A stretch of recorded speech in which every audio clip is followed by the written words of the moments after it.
ओम नमो भगवते वासुदेवाय।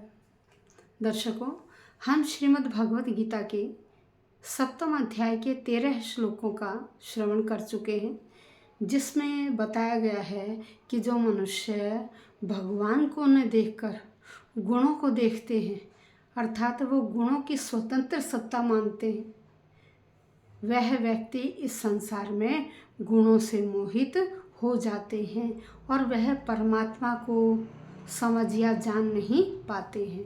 तो आज हम श्लोक संख्या 14 का श्रवण करेंगे, जिसमें भगवान श्री कृष्ण बता रहे हैं कि जो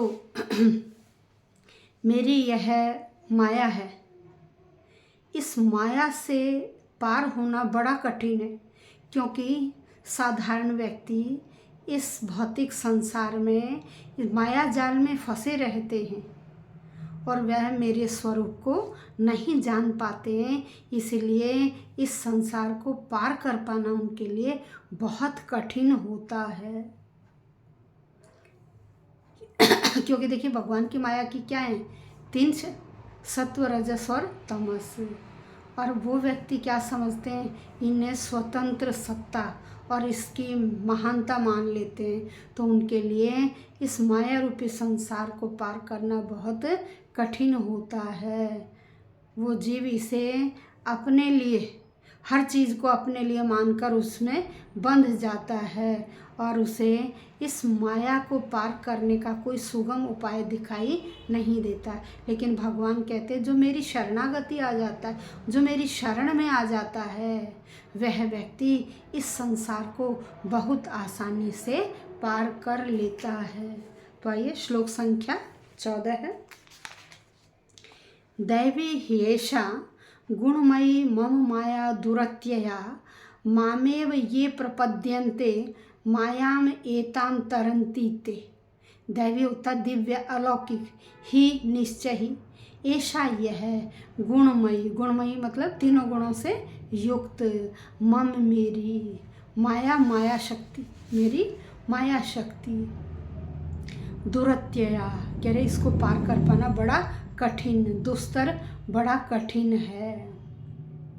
माम मुझको, एव निश्चय ही, ये जो व्यक्ति प्रपद्यन्ते मेरी शरण में आ जाते हैं, जो व्यक्ति मेरी शरण में आ जाते हैं, ते उन व्यक्तियों को मायाम, इस माया से तरंती, पार कर देता हूँ, या अर्थात वह व्यक्ति इस माया से पार हो जाते हैं।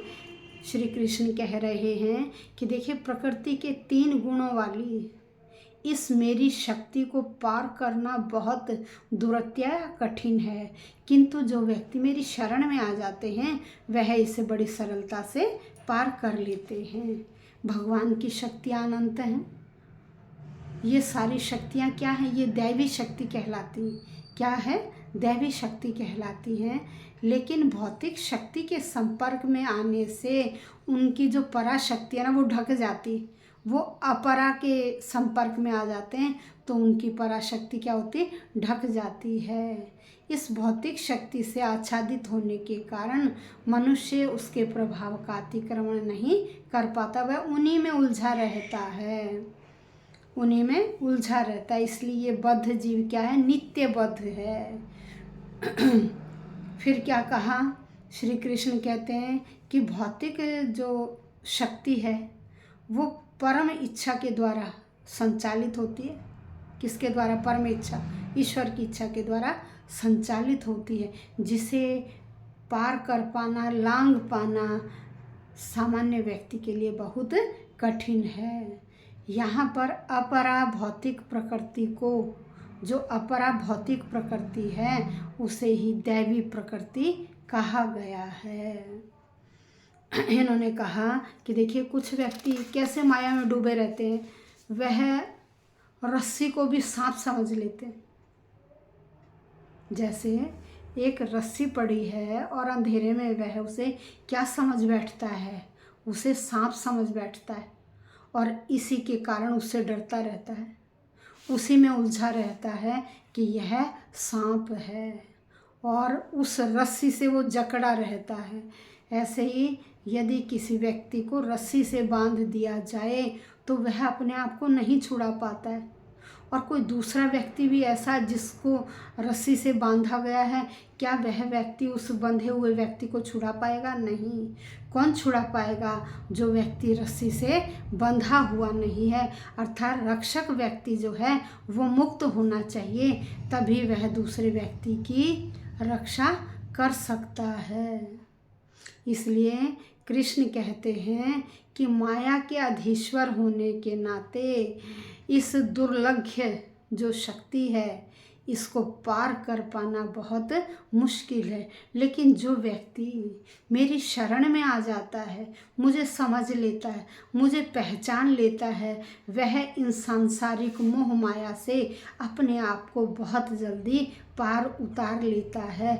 इन कठिनाइयों से वह पार हो जाता है और वह किसे समझ जाता है कि एकमात्र जो हमारा परम लक्ष्य है वह ईश्वर को पाना है। हर कार्य करते हुए वह ईश्वर को ही अर्पित कर देते हैं।